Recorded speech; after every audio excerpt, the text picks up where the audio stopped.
happy Warosdoy, happy Warosdoy, happy Warosdoy, happy Warosdoy, happy Warosdoy, happy Warosdoy. ሰላም ዲናቸው ያላችሁ በትል ነገር ሰላም ነው። አሸይና አንድ ያላችሁ ሞኝ ያላችሁ አለው ብዙዎች ስትገቡ እንደሉ ማለት ላይክ እና ሼር ያደረጋችሁ ሐሳቦቻችን ለብዙዎች አካፍሎ በመግቢያ ላይ የለቆኩት ኖጠላ ዜማ እንግዲህ ዛሬ ልደቴና እንኳን ተወለድክ ያላችሁ እንግዲህ ለቤተሰቦች ሳይነግሩ ስለማይታለፍ እንደው ለማስታወስ ያክል ነው። አፒ ወርዝዶይ ብያለሁ ለራሴ። እንግዲህ ዛሬ ለሚዛናችን ይዘንላችሁ ወጣን። እንግዲህ ዛሬ በኤግዚቢሽን ማዕከል በዚች ደቂቃ የነዋይ ደበበ ኮንሰርት እየተካሄደ ነው ያለው። ህዝብ እልልታና እስክስታ ላይ ነው ያለው። በእውነት ነዋይ ደበበ በመላ ኢትዮጵያዊ በአንድነት የሚወደድ የሚከበር ትልቅ ድምፃዊ ነው። ነገር ግን ጊዜው አልመሰለኝም ለእስክስታ ለኮንሰርትና ለጭፈራ አሁን ጊዜው አልመሰለኝም። ነዋይ በግሉ ያለበት ሀዘን ይታወቃል። የባለቤት አለመረጋጋት ይታወቃል። እንደገና እንደ ህዝብም እንደ ሀገርም ያለንበት ሁኔታ የሚታወቅ ነገር ነው። ከዛ አልፎ ተርፎ ደግሞ አሁን ህማማት የሚገባበት በጣም በኢትዮጵያ ኦርቶዶክስ ቤተክርስቲያን በጣም ጠበቅ ያለ የጾም የጸሎት የስግደት ጊዜ ነው። ይህን ጊዜ ነዋይ ለምን እንደመረጠው አላውቅም። እንግዲህ ስምን መላክ ያወጣል ተብሎ እንግዲህ የገንዘብ ነገር ከሆነ ነው እንጂ በእውነት ጊዜ አይደለም። በጣም የሚወደድ በጣም የሚከበር በጣም አስተዋይ የሆነ ሰው እንደሆነ ነው የሚታወቅ። ነዋይ እንዲህ ያሉ ነገሮችን ስታደርጉ ግን ስምህንና ክብርህን ዙቅ የሚያደርግ ነው። ተገቢ አይደለም። ገንዘብ ቀሪ ነገር ነው፣ ይመጣል ይሄዳል። የዛን ያክል ትልቅ የሚባል ነገር አይደለም እውነቱ ለመናገርና አሁን የሚገኝ ገንዘብ ምን ያክል ሆነ ነው? በዚህ በአብይ ጾም ትንሹ ትልቁ ህፃኑም አዋቂውም በሞላ አገሪቱ በታላቅ ምህላ በህማማት እኮ መዝሙር እንኳን ይከለከላል። እንኳን ዘፈን ቀርታ እንኳን ሉልታ ቀርታ እንኳን እስክስታ እንኳን አስረሽ ምቹ ቀርታ በህማማት መዝሙርም አይቻልም። ከበሮ እንኳን አይቻልም። ጽናጽነ ዜማም ወሮብም አይቻልም። ቅዳሴም አይቻልም። ይጎርም አይቻልም። እንኳን ዘፈን ቆርጦ እና አንዳንድ ጊዜ ስማችንና ክብራችንን ማንነታችንን የሚመጥን ድርጊት ስናደርግ መልካም ነው። ሲጀመር አሁን ያለንበት እንደ አጠቃላይ በሀገሪቱ ያለው የግሉ ሀዘን የግሉ ነው። ከተጽናናና ወደ ስራ መመለስ ከፈለገ መብቱ ነው። እዛ ላይ እኔ መጫን አልችልም። በእርግጥ አንዳንድ በጣም ወዳጆችን አንዳንድ አክባሪዎችን ዲሳፖይንት ሊያደርግ ይችላል። ምክንያቱም ነዋይ ሀዘን ላይ እንደሆነ ቤተሰቡ እንዳልተረጋጋ በአሜሪካ ያለች ባለቤቱም ልጁም እንዳልተረጋጋ ይታወቃል። ያሉ ነገሮች ሰይፍ ሾው ላይ ራሱ ቀርባ ሁኔታ ሁሉ ልብ የሚሰብር እንደ እናት የሚያንገበግብ የሚያሳዝን ነገር ነው። ነገሮቹ ገና በደንብ አልተረጋጉም። ይሄ ግን የግሉ ውሳኔ ስለሆነ በዛ ላይ አልገባም። ነገር ግን እንደ ሀገር እኔ እውነቱ ለመናገር አርቲስቶች የፈለጋችሁትን የማድረግ የፈለጋችሁ የእናንተ የግል ውሳኔያችን ነው። ነገር ግን አንዳንድ ጊዜ አይን አይቶ ልብ ይፈርዳል የሚባል ነገር አለ። ግራና ቀኙ ኋላና ፊቱ ህዝባችን ምን ላይ ነው? እውነት እየበላ ነው ወይ? እየጠጣ ነው ወይ? ሰላም ነው ወይ? እየገባ ነው ወይ? እየወጣ ነው ወይ? ወይስ ህዝባችን ጦርነት ላይ ነው? እየሞተ ነው ወይ? እየቆሰለ ነው? እየደማ ነው ወይ? ይህን ሁሉ መቼም አይን አይቶ ልብ ይፈርዳል እና ለእናንተ አውሮፓን እየዘራቸው አሜሪካን እየዘራቸው በመቶ ሺህ የሚቆጠር ዶላር ልታፍሱ ትችላላችሁ። እንደዛም ይሁን ካገኛችሁት ላይ ህዝባቸውን አስበው፣ እርዱ፣ አግዙ። ድምፁ ነው የእውነቴ ነው ማለት ህዝብ ለማቀራረብ እኔ ቴዲ አፍሮ ምንም ቢል መናገር የማልደፍርበት ትልቁ ምክንያት ምንድን ነው?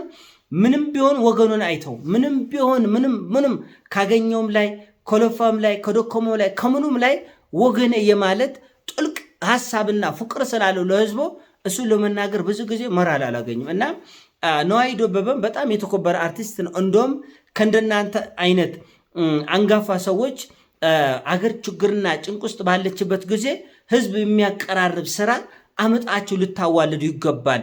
በሙዚቃዎቻቸው በድርሰቶቻቸው የተጣላን የተኳረፈውን ለመገዳደል የተዘጋጀውን በጥላቻ የሰከረውን ህዝብ ጥበብ አቅም አላት እናውቃለን።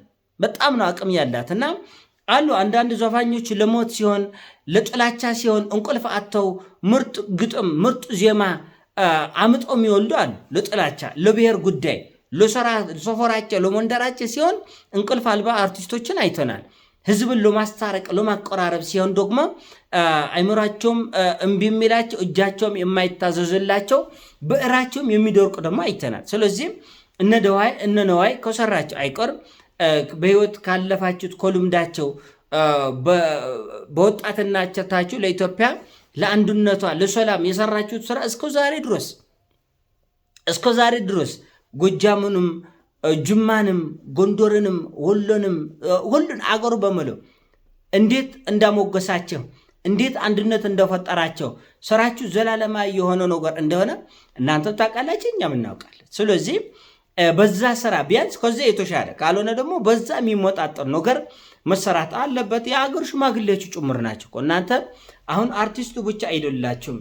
ህዝቡ ከሚሰጣችሁ ፍቅርና ተቀባይነት የተነሳ አስታራቂ ሁሉ መሆን የሚገባቸው ናቸው እና ህዝብ በተቸገረና በተጨነቀ ሰዓት እስክስታና ዳንኪራው እዚህ ግባ የሚባል ነገር አይደለም፣ ያስተዛዝባል።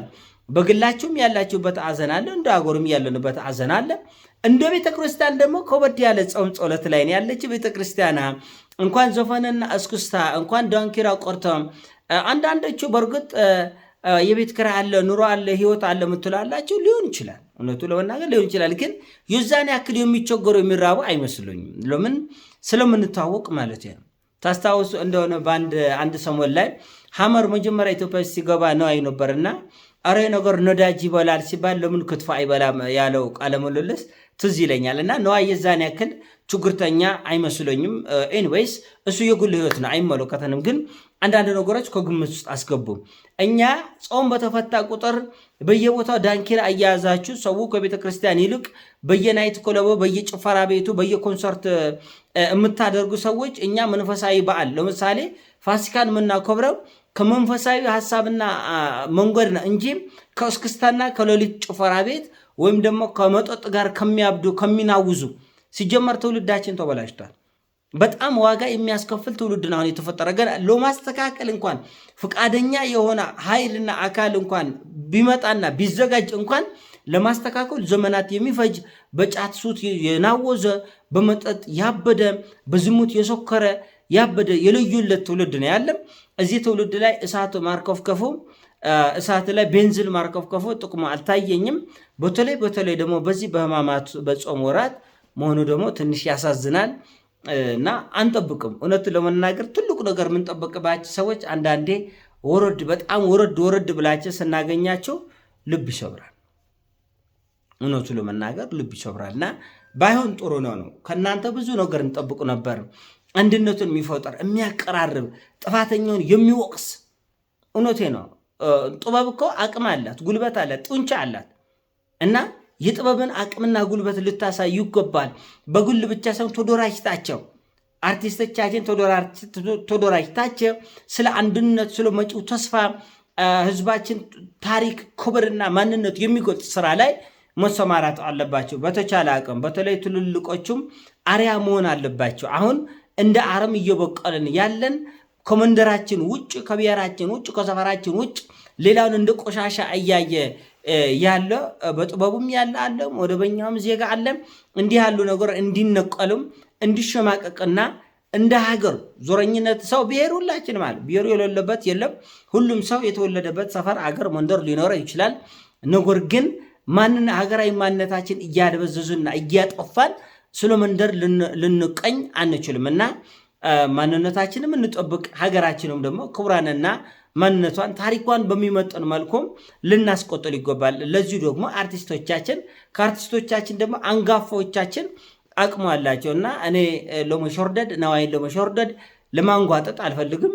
የሚንጓጠጥ ስብዕናም የለውም። ነገር ግን እንዲህ ያሉ ነገሮች ትክክል አይደሉም። በግል ሕይወት ያለበት ጉዳይ አለ፣ እንደ ሀገር ያለንበት ጉዳይ አለ። እንደ መንፈሳዊ እንደ ክርስቲያን ደግሞ እንደ ኦርቶዶክሳዊነቱ ደግሞ ያለነው ህማማት ወረ ሶስቱን ዶርም ሰው እዛ ላይ መገኘት ትንሽ ያስተዛዝባል። ለሱም በጎ አይመስለኝም ይሄ ነገር። ምክንያቱም በጣም ትልልቅ አድናቂዎች አሉት፣ አክባሪዎች አሉት። ለነሱም ዲሳፖይንት የሚያደርጉ ነገር ይመስለኛል በግሌና እንዲህ አይነት ነገሮችን አስተካክሉ። ሌሎች አርቲስቶችም ቢሆን ጊዜውን መዋጀት ያስፈልጋል። ህዝባችን ያለንበት ኢኮኖሚ ያለበት አንዳንድ ነገሮች እኛ አስወረሽ ምቹ ስንል መሬት ስናንቆጣቀጥ ባለፈ አይታችኋል። የዳዊት ጽጌ ኮንሰርት ላይ እንዳለ መጠጥ የተጠጣበት እቃ ራሱ እንደ ቄጠማ ተጎዝግዞ ማለት ነው። እና ለምን ስለማንም ምንም አያገባንም ነው መልእክቱም። ተሳታፊዎችም ደንታ የላቸውም፣ አቅራቢዎችም ደንታ የላቸውም። እና በልኩ ቢሆን እኛ እየጠገብን እየተፋን ሌላው ሰው አለመራቡን እርግጠኞች መሆን አለብን። እኛ ስንሰክር ሌሎች ሰዎች የሚጠጡትን ውሃ ንጹህ ውሃ እንኳን አግኝቷል የሚለውን ከግምት ስር ማስገባት አለ። እኔ ሀሳብ ነው። ሲሞቻችን ላይ ካርግ ሼር አድርገው። ወዳቻ አለው ፒስ